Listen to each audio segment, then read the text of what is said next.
Video చూసేటటువంటి మిత్రులందరికీ నమస్తే. ఎవరైతే మన యొక్క ఛానల్ కొత్తగా వస్తున్నారో ఛానల్ సబ్స్క్రైబ్ చేసుకోండి. వీడియో కనుక నచ్చితే లైక్ చేయండి, షేర్ చేయండి. మరి టాపిక్లోకి వెళ్తే వాట్సాప్ మరియు టెలిగ్రాము వాడేటువంటి మిత్రులందరికీ కూడా పోలీసు వారి సూచన అండి. దయచేసి ఈ యొక్క వీడియోను పూర్తిగా చూడండి. నేరేడు గుమ్మలు ఎంతమంది ఉన్నారు? ఒక్కొక్క ఊరికి దరిదాపు 4-5 గ్రూపులు ఉంటాయి. 4-5 గ్రూపులు ఉన్నా, ఊరికి 4 గ్రూపులు ఉన్నా కానీ ఈజీగా ఇంకా చాలా మంది ఉండాలి. చాలా తక్కువ మంది వచ్చారు. ఓకే, ఎనివే నాకు కొంచెం లేట్ అయిపోయి వేరే పని వల్ల. ఓకే, ఇప్పుడు ఆల్రెడీ మా ఎస్ఐ గారు కొంత చెప్పిండు. ఎలక్షన్ కోడ్ అమల్లో ఉంది. ఫస్ట్ పాయింట్, ఎలక్షన్ కోడ్ అమల్లో ఉంది. ఎలక్షన్ టైంలో ఏదైనా కానీ కేసులు అయితే మీ జీవితాంతం అంటాడుతుంది. అది ప్రతి ఎలక్షన్లో మిమ్మల్ని అంటాడుతుంది. ప్రతి ఎలక్షన్లో మిమ్మల్ని తీసుకొచ్చి బైండ్ ఓవర్ చేస్తారు. అది కాంప్రమైజ్ కూడా కావు కేసులు. కాబట్టి మీ యొక్క గ్రూప్ లో మీరంతా అడ్మిట్సేనా? అందరు అడ్మిట్సే కదా? మీ గ్రూప్ లో నేను కొన్ని చూసినాము. వ్యక్తిగతంగా, పార్టీ పరంగా వ్యక్తిగతంగా దూషణలు చేస్తున్నారు. ఆ విధంగా చేస్తే ఎవరైతే అడ్మిన్ ఉంటారో అతని మీద యాక్షన్ తీసుకోవడం జరుగుతుంది. వాళ్ళు బైండ్ చేయడం కూడా జరుగుతుంది. ఫస్ట్ వార్న్ చేస్తున్నారు. మీకు అందరికీ అవగాహన లేక మీరు ఏదో డిస్కషన్ చేసుకుంటున్నారు. ఆ పార్టీ అంటున్నారు, ఈ పార్టీ అంటున్నారు, వాడు ఇట్లా అంటున్నారు, వీడు ఇట్లా అంటున్నారు, ఇష్టం వచ్చినట్టుగా గ్రూపులలో మాట్లాడుతున్నారు. అర్థమైందా? ఈ ఎలక్షన్ కోడ్ అమల్లో ఉన్నది కాబట్టి ఇవన్నిటి బంద్ చేయాలి. ఇప్పటి నుండి మీ గ్రూప్ లో ఎవరైనా అన్నెసెసరీ కామెంట్ చేస్తే వాళ్ళని వార్న్ చేస్తారా, లేకపోతే మీ గ్రూప్ నుంచి రిమూవ్ చేస్తారా అనేది మీ ఇష్టం. మా నోటీస్కి వచ్చి కంప్లైంట్ వస్తే ఖచ్చితంగా గ్రూప్ అడ్మిన్ మీద కేసు చేయడం జరుగుతుంది. తర్వాత మీరే ఇబ్బంది పడతారు. ఈ ఎలక్షన్ లో ఎక్కడో గొడవ జరుగుతుంది. ఎక్కడో గొడవ జరిగిన దాన్ని మన దగ్గర గొడవ జరిగినట్టుగా క్రియేట్ చేసి దాన్ని గ్రూప్లలో షేర్ చేస్తారు. దానివల్ల ఏమవుతుంది? Law and order problem create అవుతుంది. అన్నెసెసరీగా షేర్ చేస్తూ ఉంటారు, అన్నెసెసరీ విషయాలు. ఓకే, హైదరాబాద్ లో జరుగుండొచ్చు, లేకపోతే ఇంకొకడెక్కడ జరుగుండొచ్చు. దాన్ని మీ గ్రూప్ లో షేర్ చేస్తారు. దాన్ని చూసి వేరే వాళ్ళు వేరే గ్రూప్ లో షేర్ చేస్తారు. అలాంటి సిచ్యువేషన్ లో ఈ ఎలక్షన్స్ లో అనేది వెరీ ఇంపార్టెంట్. వేరే దగ్గర ఈవీఎం బాక్స్ ఇట్లా తీసుకుపోయే దాన్ని ఒక ఫోటో కొట్టి పెడతారు. ఫోటో కొట్టి పెట్టి ఈ ఈవీఎం బాక్స్ ని ఏదో తీసుకుపోతున్నారు, అటు మళ్ళిస్తున్నారు, ఇటు తీసుకుపోతున్నారు అని చెప్పి గ్రూప్ లో తెలిసి తెలాగా మెసేజ్లు ఫ్లాష్ చేస్తే దాన్ని ఎట్టి పరిస్థితులు కూడా ఫార్వర్డ్ చేయొద్దు.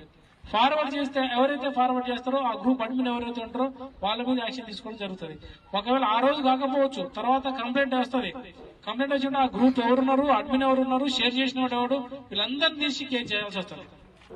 కాబట్టి మీ గ్రూప్ లో ఉన్నటువంటి మీ సభ్యులకి మీరు ఒక మెసేజ్ ఫ్లాష్ చేయండి. ఈ రోజు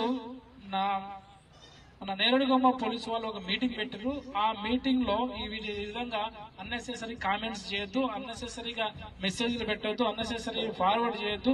ఏ వ్యక్తిగతంగా ఏ పార్టీకి సంబంధించిన వాళ్ళని వ్యక్తిగత దూషణలు కానీ పార్టీ పరమైన దూషణలు కానీ చేయొద్దు అని చెప్పి మాకు క్లియర్ ఇన్స్ట్రక్షన్ ఇచ్చారు. కాబట్టి ఆ విధంగా మీరు ఫాలో అయ్యే విధంగానైతే మాత్రమే మీరు గ్రూప్ లో ఉండండి, లేకపోతే మీ గ్రూప్ నుంచి రిమూవ్ కండి అని చెప్పి క్లియర్ మెసేజ్లు పెడితే కొంతవరకు వాళ్ళకు కూడా అవగాహన వస్తుంది. కొంతమంది రాకపోవచ్చు. మీకు ఇంకా వేరే వాళ్ళు ఎవరైనా రాని వాళ్ళు ఉన్నా కానీ వాళ్ళు కూడా చెప్పండి. ఓకే, ఈ విధంగా మీటింగ్ పెట్టారు కాబట్టి మీ గ్రూప్ లో కూడా ఇలాంటి అంటే పార్టీకి సంబంధించినవి కావచ్చు, లేకపోతే వ్యక్తిగతంగా సంబంధించినవి కావచ్చు, రాజకీయంగా సంబంధించినవి కావచ్చు, లేకపోతే లా అండ్ ఆర్డర్ ప్రాబ్లం అయ్యేటటువంటి ఎలాంటి ఇష్యూస్ అయినా కానీ గ్రూప్ లో ఫార్వర్డ్ చేయకుండా వాళ్ళకి మీరు ముందే ఇంటిమేషన్ ఇస్తే అవి చేయకుండా ఉండటం జరుగుతుంది. అర్థమైందా? ఈ ఎలక్షన్ లో ఒకసారి కేసు అయితే తర్వాత మీ జీవితం మొత్తం మీ అంటాడుతుంది. తర్వాత మీ ప్రతి ఎలక్షన్ లో మిమ్మల్ని బయట చేయడం జరుగుతుంది. కాబట్టి ఒకసారి 2 సార్లు వార్న్ చేస్తున్నాం, ఇప్పుడు అవగాహన చేస్తున్నాం. తర్వాత మీకు ఏమైనా వినకుండా అదే విధంగా పరిస్థితుల్లో మెసేజ్ పెడితే అవి మా దృష్టి కంపల్సరీ వస్తుంది. ప్రతి గ్రూప్ మీద నిఘా ఉంటుంది. మీరు ఎలాంటి మెసేజ్లు పెడుతున్నారు, ఈ ఎలక్షన్ కోడ్ లో ఎలాంటి మెసేజ్లు పెడుతున్నారు, ఎలాంటి మెసేజ్లు ఫార్వర్డ్ చేస్తున్నారు అనేది ప్రతి గ్రూప్ మీద నిఘా ఉంటుంది. అది డైరెక్ట్ గా అది ఐటీ కోర్ వాళ్ళు మానిటర్ చేస్తుంటారు. మీకు తెలవదు ఆ విషయం. అవి మాకు వస్తాయి. మళ్ళీ ఇంకో పలానా ఈ పెట్టిండు, పలానా ఈ పెట్టిండు, మాకు వస్తుంది. ఆయన కేసు చేయాల్సి వస్తుంది. ఓకే, ఎలక్షన్స్ అప్పుడు కేసు చేసి అట్లా పెట్టినా కానీ తర్వాత ఎలక్షన్స్ అయిపోయిన తర్వాత పట్టుకొచ్చి రిమైండ్ చేస్తారు. కాబట్టి మీ ఊళ్ళో మీ గ్రూప్ లో ఉన్నటువంటి ప్రతి ఒక్కరికి అవగాహన ఏర్పాటు చేసి ఆ అందరికి కూడా అన్నెసెసరీ మెసేజ్లు పెట్టొద్దని వాళ్ళకి క్లియర్ గా చెప్పండి. చెప్పి వాళ్ళకి ఈ పార్టీకి సంబంధించిన ఇష్యూస్ కానీ చూస్తారు. ఏం చేస్తారు, ఈ గ్రూప్ లో ఉన్న వాళ్ళు కూడా ఎలక్షన్స్ అయితే ఉంటే ఆ ఫోటో కొట్టి పెడతాడు, గుంపు గ్యాదర్ అయితే ఫోటో కొట్టి పెడతాడు. జస్ట్ ఏం జరుగుతుందో తెలియదు.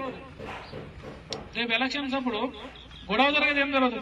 ఫోటో పెడతారు, ఇక్కడ గొడవ జరుగుతుందని పెట్టేస్తే అక్కడందరూ కూడా అందరు అలర్ట్ అయితే ఇబ్బంది పడతారు. లాండ్ ఆర్డర్ ప్రాబ్లం అయితే ఊరు అక్కడ గొడవ జరుగుతుందని చెప్పి అందరు గ్రూపులలో షేర్ అవుతుంది. అక్కడ ఇష్యూ వేరుంటది, మీరు పంపించేటటువంటి మీరు వేరే చేసేటటువంటి ఇష్యూ వేరుంటది. కాబట్టి ఏ మెసేజ్ నైనా ఫార్వర్డ్ చేసేటప్పుడు ఆలోచించి ఫార్వర్డ్ చేయండి. అది వాస్తవమా కాదా, దీన్ని ఫార్వర్డ్ చేయడం వల్ల ఎవరికి నష్టం జరుగుతుంది, ఎవరికి ఉపయోగం ఉన్నదని ఆలోచించేయండి. ఏదో వాడేవడో పంపించింది కదా అని చెప్పి మీరు ఉత్తనే ఫార్వర్డ్ చేసేసింది ఒక గ్రూప్ లో, తర్వాత మీరు ఇబ్బంది పడతారు. అన్నెసెసరీ మెసేజ్ ఎట్టి పరిస్థితుల్లో ఫార్వర్డ్ చేయొద్దు. దాని గురించి తెలుసుకున్న తర్వాతనే అది జెన్యూన్ ఉన్నది కొంతమందికి ఉపయోగపడతా అనుకున్నప్పుడు మాత్రమే వాటిని ఫార్వర్డ్ చేయాలి. కానీ వేరే వాడెవడో పెట్టి చేసిందని చెప్పి మీరు చేస్తే మీరు ఇబ్బంది పడతారు.